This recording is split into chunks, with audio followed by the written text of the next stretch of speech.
ملک میں عام انتخابات کے بعد نئی حکومت کے قیام اور جنرل پرویز مشرف کی اقتدار سے رخصتی کے بعد آصف علی زرداری مسند اقتدار پر براجمان ہیں، لیکن پاکستان اور امریکی CIA کے درمیان تعاون کا سلسلہ جاری ہے، جس کی نگرانی براہ راست ISI کے موجودہ سربراہ جنرل احمد شجاع پاشا کر رہے ہیں۔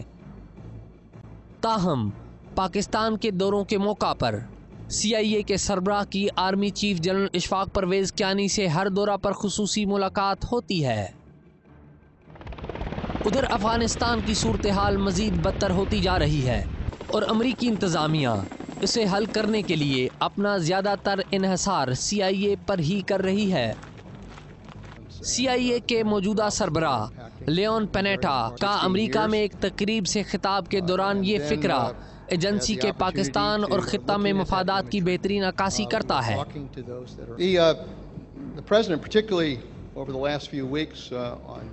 گزشتہ کئی ہفتوں میں جب ہم پاکستان اور افغانستان کی حکمت عملی پر غور کرنے کے لیے ملاقاتیں کرتے ہیں، میری امریکی صدر سے ملاقاتیں 3-3.5 گھنٹوں تک چلی جاتی ہیں۔ پاکستان اور امریکہ کے درمیان تعاون کا بنیادی نقطہ تو دہشت گردی ہی ہے، لیکن امریکی CIA پاکستان کے اس تعاون سے تاحال مطمئن نہیں ہے۔ ISI کے سابق سربراہ لیفٹیننٹ جنرل ریٹائرڈ جاوید اشرف قاضی، جو کہ آج کل سینٹ کی قائمہ کمیٹی برائے دفاع اور دفاعی پیداوار کے چیئرمین ہیں، کی زیر قیادت کمیٹی کے ارکان کا حالیہ دورہ امریکہ میں اس کا ثبوت ملتا ہے۔ جاوید اشرف قاضی کی نگرانی میں کمیٹی کے دورہ امریکہ کی رپورٹ تیار کی گئی ہے، جس کی ایک کاپی دی اسپائی ماسٹر کے پاس بھی موجود ہے۔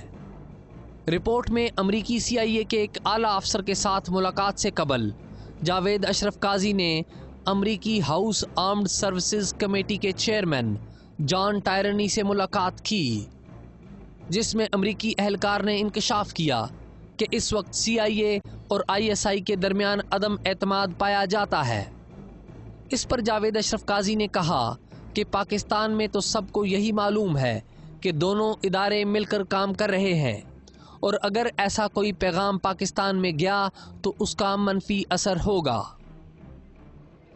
دراصل امریکی CIA کا دعویٰ ہے کہ پاکستان دہشت گردی کے خلاف جنگ میں افغانستان میں امریکی فوج سے برسرِ پیکار طالبان کے حقانی گروپ کو نشانہ بنانے سے گریزاں ہے اور اسے قبائلی علاقہ میں محفوظ ٹھکانے دیے ہوئے ہیں، جبکہ پاکستانی حکام کا کہنا ہے کہ CIA ان عناصر کے خلاف کارروائی نہیں کرتی جو پاکستان میں حملے کرتے ہیں، اور نہ ہی CIA پاکستان کے ساتھ انٹیلیجنس معلومات کا مناسب تبادلہ کرتی ہے۔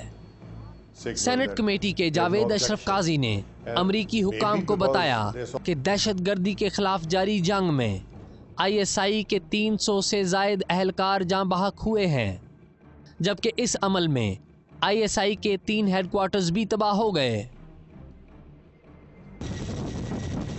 ادھر CIA کو افغانستان میں شدید مصائب کا سامنا کرنا پڑ رہا ہے۔ امریکی فوج کو بچانے کے لیے معلومات اکٹھی کرتے کرتے CIA کے اپنے اعلیٰ ترین افسران 30 دسمبر 2009 کو ہلاک کر دیے گئے۔ اردن سے تعلق رکھنے والے ڈاکٹر ابو دجانہ نے خوست میں ان افسران پر خودکش حملے سے قبل پاکستانی علاقوں میں موجود تحریک طالبان کے سربراہ حکیم اللہ محسود کے ہمراہ اپنا آخری ویڈیو پیغام ریکارڈ کروایا تھا۔ یہ پیغام اس کی ہلاکت کے بعد منظر عام پر آیا۔ اس واقعہ کے بعد پاکستان میں امریکی ڈرون حملوں کی رفتار مزید تیز ہو گئی۔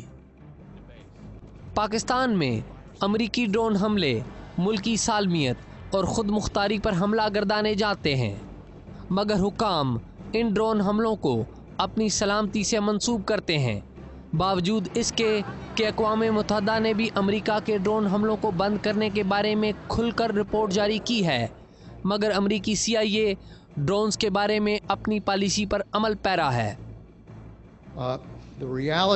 حقیقت یہ ہے کہ ہم نے اس ہتھیار کے ذریعے صرف انہی لوگوں کو نشانہ بنایا ہے جو امریکہ کے دشمن ہیں۔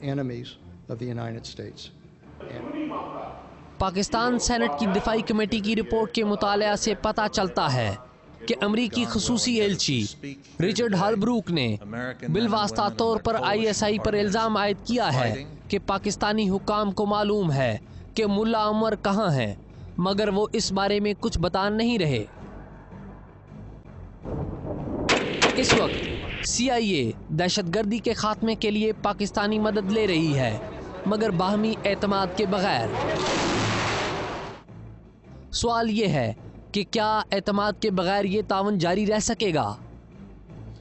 ان دستاویزات کے مطابق CIA اور ISI میں اعتماد کا فقدان ہے۔